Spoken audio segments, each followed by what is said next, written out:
આ કામ કરે આપણે સાવન વાળા ભાઈને ભેગા લઈ લે એટલે આ મહી માખણ લેવામાં હેલું પડે. આ મહી માખણ આપશે નહીં અને આપણને બેને હેરાન કરશે. અને પ્રફુલભાઈને એવી ફરમાય છે રાગ માલકોસ અને સીધી રીતના મહી માખણ નહીં આપે ને તો અમારી પાસે બધા ઉપાય છે. શું કામ કરવાનું? હા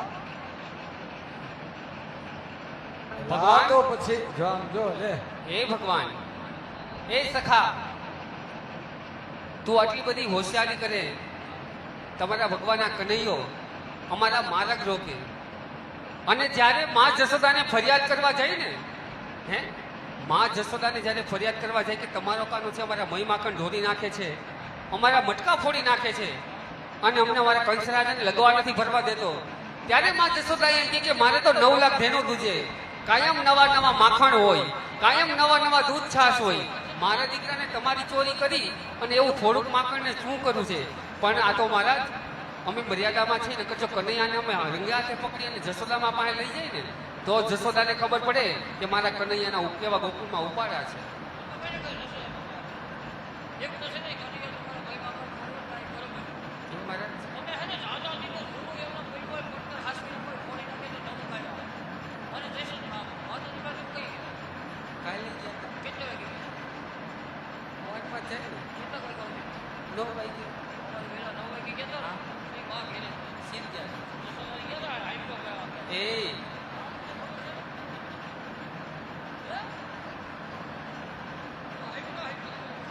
એટલે ભગવાન બે હાથ જોડીને વિનંતી કરીએ કે આજે અમને જવા દો, તમારે 9 લાખ ધેનું દૂધ દઈએ છે, પણ અમારું આ થોડુંક માકડ છે ને, કાલે તાજો લઈ આવશું ત્યારે તમે અમે આપશું, આજે અમને જવા દો. અને જો ધરારથી રોકશો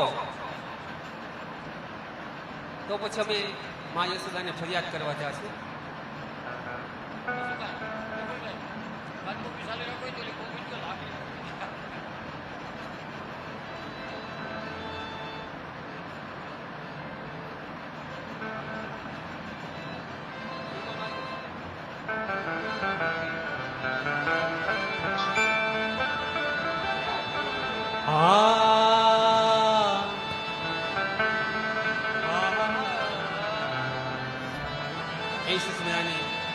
પ્રફુલભાઈની હમી હાઈમાં ફરમાઈશ હતી કે માલકો સંભળાઈ દેજો, પણ જોકે પાલવડો એકદમ રકઝક કરતા હોય ને એવી રીતના બોલતા હોય, પણ આજે પાલવડો આખો આપણે માલકોસમાં રજૂ કરીએ એટલે સમજદારની સામે પીરસતા હોય ત્યારે અમને પણ મોજ આવતી હોય.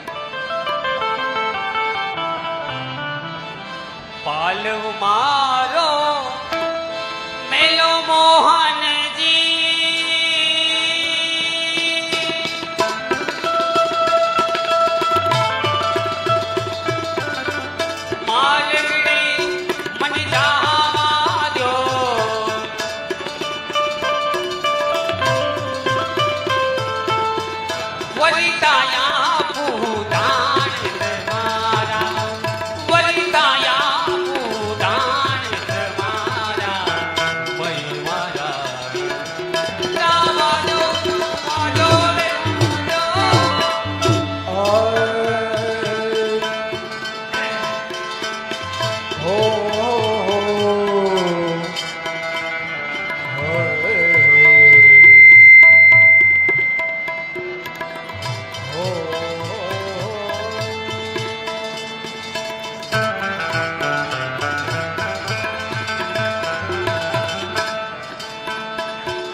રજનારી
ગોવાળી